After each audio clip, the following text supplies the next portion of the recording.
Ini adalah episode ketiga. Pada 2 episode sebelumnya, kita sudah menjawab 3 dari 10 argumen yang selama ini membuat kita yakin bahwa bumi berbentuk bola. Pada episode ini, kita akan membahas topik nomor 4 dan 5, yaitu soal teori bumi mengelilingi matahari dan gravitasi Newton yang merupakan landasan dari seluruh dogma sains modern. Kita mulai dengan topik keempat, tentang persepsi bahwa Galileo membuktikan teori heliosentrik atau bumi mengelilingi matahari. Manusia sudah ribuan tahun mengamati alam semesta.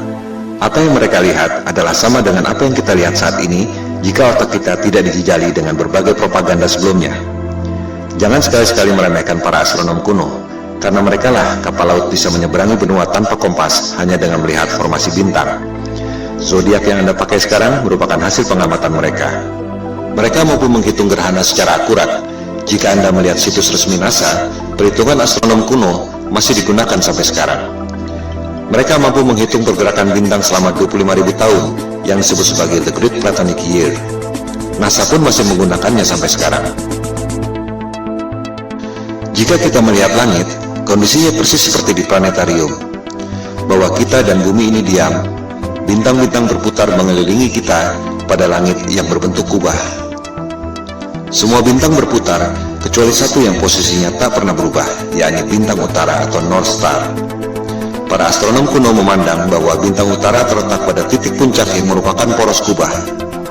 Itu sebabnya bintang utara posisinya tetap, dan bintang-bintang lain posisinya berputar. Kondisi bumi datar dengan langit berbentuk kubah merupakan kosmologi yang umum pada agama-agama besar di dunia.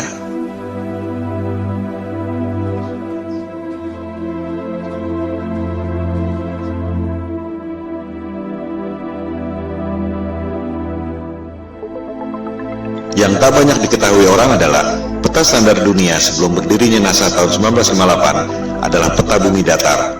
Silakan Anda buka situs Boston Public Library. Anda akan menemukan peta seperti ini. Judulnya, Peta Standar Dunia yang Baru. Ciri-ciri peta bumi datar ialah pusat lingkaran adalah kutub utara. Oleh sebab itulah jarum kompas selalu menunjuk arah utara, yaitu ke pusat lingkaran bumi. Posisinya persis di bawah bintang utara tempat semua bintang berputar, seperti yang telah dijelaskan tadi. Pulau-pulau dan benua-benua tersebar mengelilingi pusat lingkaran, yakni kutub utara. Sehingga, jika kita terbang dari barat ke timur, akan kembali ke tempat semula di barat, sesuai arah jarum kompas yang selalu menunjuk arah utara, yakni pusat lingkaran bumi. Bagian terluar adalah Antartika, tembok es yang mengelilingi bumi. Jika peta itu di zoom, tulisannya adalah lingkaran Antartika. Tak ada kutub selatan pada peta bumi datar. Antartika bukan benua, melainkan tembok es yang mengelilingi bumi. Boston Public Library itu masih menyimpan arsip peta-peta bumi datar yang merupakan peta standar dunia sebelum NASA didirikan tahun 1958. Antartika bukan benua. Jika di zoom, tulisannya Impassable Ice atau tembok es yang tak dapat dilewati. Kita akan membahas soal tembok es Antartika ini pada episode berikutnya.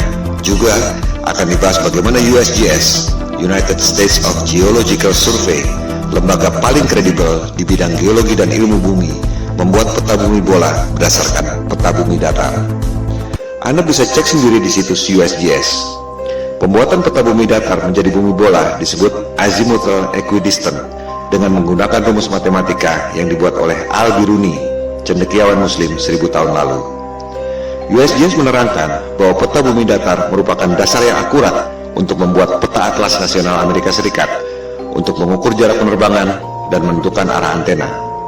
Bahkan, disebut pula bahwa peta bumi datar merupakan dasar pembuatan logo PBB tahun 1945. Inilah realitas peta dunia sebelum dibentuknya NASA tahun 1958. Silakan Anda perhatikan logo PBB. Kutub utara adanya di tengah lingkaran. Benua-benua mengelilingi pusat lingkaran. Tak ada kutub selatan alias Antartika di logo PBB. Yang ada ialah tembok es yang mengelilingi bumi datar. Anda pun bisa cek sendiri video resmi yang diterbitkan oleh Gedung Putih Amerika Serikat. Terlihat di situ ruang rahasia Presiden Kennedy yang menjabat sampai tahun 1963 menggunakan peta bumi datar di ruang kerja rahasianya. Kita akan membahas hal ini pada episode 4 setelah episode 3 ini. Kembali pada kosmologi bumi datar. Teori bumi pusat alam semesta ini disebut geosentrik, menjadi bagian dari sains sejak dipaparkan oleh ilmuwan Yunani kuno Ptolemy. Ia menghitung dengan rumus matematika secara cermat tentang pergerakan benda-benda langit mengelilingi bumi. Perhitungan Ptolemei sangat akurat, sampai sekarang masih sering dibuatkan model komputernya. Hasil pergerakan planet-planet mengelilingi bumi menghasilkan pola yang disebut geometri suci atau sacred geometry, the golden ratio. Ketika itu, manusia menempatkan scientia atau pengetahuan di bawah sapientia, divine wisdom. Demikian halnya dengan penerus Ptolemei, yakni cendekiawan Muslim Ibnu Sina. Ia mengemukakan tesis tentang langit ketujuh dan seterusnya sebagai lapisan kubah celestial atau kubah bumi itu. Dari pola pergerakan benda-benda langit seperti itu, kita tentu berpikir bahwa pasti ada kecerdasan ilahiyah, Tuhan yang Maha Kuasa, yang membuat ini semua. Bahwa ruh dan kecerdasan kita berasal dari atas, yaitu kecerdasan transendental. Hal itu yang tak diinginkan oleh sains modern yang mempropagandakan bahwa alam semesta terjadi secara acak atau random. Kecelakaan kosmik dalam galaksi mati yang tak bertuhan, di mana kecerdasan Anda berasal dari bawah, yaitu evolusi dari submolekul. Teori bumi mengelilingi matahari juga sudah ada sejak 2500 tahun lalu. Teori ini dikemukakan oleh penyembah dewa matahari, Martianus Capella. Sains barat menganggap teori bumi mengelilingi matahari dikemukakan oleh Copernicus, dilanjutkan oleh Galileo. Padahal, Copernicus dalam bukunya mengatakan bahwa ia sangat dipengaruhi oleh Martianus Capella, tokoh pagan alias musyrik penyembah dewa matahari yang hidup 2000 tahun sebelumnya. Kebanyakan orang berpikir bahwa Galileo membuktikan teori bumi mengelilingi matahari, seolah Galileo dihukum oleh otoritas agama karena mengatakan kebenaran, bahwa agama adalah korup, saintis adalah pahlawan. Padahal yang terjadi justru sebaliknya.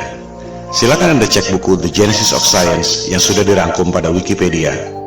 Otoritas agama memberi kesempatan pada Galileo untuk membuktikan teorinya. Justru Galileo yang gagal membuktikannya. Pembuktian saintifik yang gagal dilakukan oleh Galileo ini disebut stellar parallax, yang masih dilakukan orang sampai sekarang. Sederhananya seperti ini. Jika Anda berdiri di posisi A, melihat pucuk pohon C, akan terlihat bahwa pucuk pohon C itu seolah berada di depan tebing X. Jika Anda berdiri di posisi B, melihat pucuk pohon yang sama, akan terlihat bahwa pucuk pohon C itu seolah berada di depan tebing Y. Padahal sebenarnya pohon dan tebingnya tidak berubah. Yang berubah adalah posisi dan sudut pandang Anda. Analogi sederhana itu diterapkan pada sudut pandang kita lewat teleskop jika betul bumi berputar mengelilingi matahari dalam 12 bulan. Ketika bumi berada di posisi A, katakan pada bulan Januari, kita melalui teleskop akan melihat bintang C, posisinya ada di depan rasi bintang X. Setengah tahun kemudian, misalnya pada bulan Juli, kita melalui teleskop akan melihat bintang C, posisinya ada di depan rasi bintang Y. Sederhana bukan? Pengujian stellar parallax ini yang dilakukan oleh Galileo dengan menggunakan teleskop. Hasilnya gagal. Rasi bintang tidak berubah. Artinya, buminya diam, tidak berputar mengelilingi matahari. Hal ini yang tidak diajarkan di sekolah. Seolah-olah Galileo dihukum karena menyampaikan kebenaran. Padahal ia gagal membuktikan teorinya. Galileo marah dan menyerang Paus Urban VIII lewat buku Dialogue Concerning the Two Chief World Systems. Jadi, sebenarnya ia dihukum karena pemberontakan politik, bukan karena sains.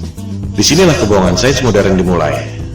Teori bumi mengelilingi matahari diajarkan di sekolah-sekolah Eropa sejak abad ke-16, meski sebenarnya belum terbukti. Bahkan ketika itu belum ada teori gravitasi. Ini merupakan konsekuensi politik Eropa abad pencerahan yang ingin lepas dari otoritas agama. Percobaan stellar parallax ini terus dilakukan sampai berabad-abad kemudian. Terakhir dilakukan oleh NASA dan Harvard University. Silakan Anda cek, hasilnya ada di perpustakaan Harvard University. Seiring dengan kemajuan teleskop, dilaporkan bahwa terlihat posisi bintang memang berubah.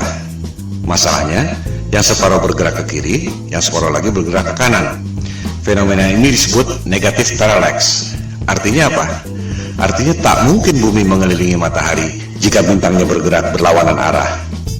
Artinya, buminya diam, posisi bintang-bintangnya yang berubah, separuh ke kiri, separuh ke kanan. Ini hanya mungkin terjadi jika kubah celestialnya, alias langitnya, ada berlapis, seperti yang dikemukakan oleh Ibnu Sina tadi. Kesimpulannya, persepsi bahwa Galileo membuktikan teori bumi mengelilingi matahari adalah salah besar. Pertama, Galileo gagal membuktikan teorinya, di mana rasi bintang atau stellar parallax tidak berubah. Kedua, sampai zaman modern pun, NASA dan Harvard University tak berhasil membuktikan stellar parallax. Yang ada justru negatif parallax, separuh rasi ke kiri, separuh rasi ke kanan. Dengan demikian, terbukti bahwa teori bumi mengelilingi matahari yang dikemukakan oleh Copernicus dan Galileo yang diajarkan di sekolah-sekolah seluruh dunia dan merupakan indoktrinasi ke otak kita semua adalah kebohongan sains modern.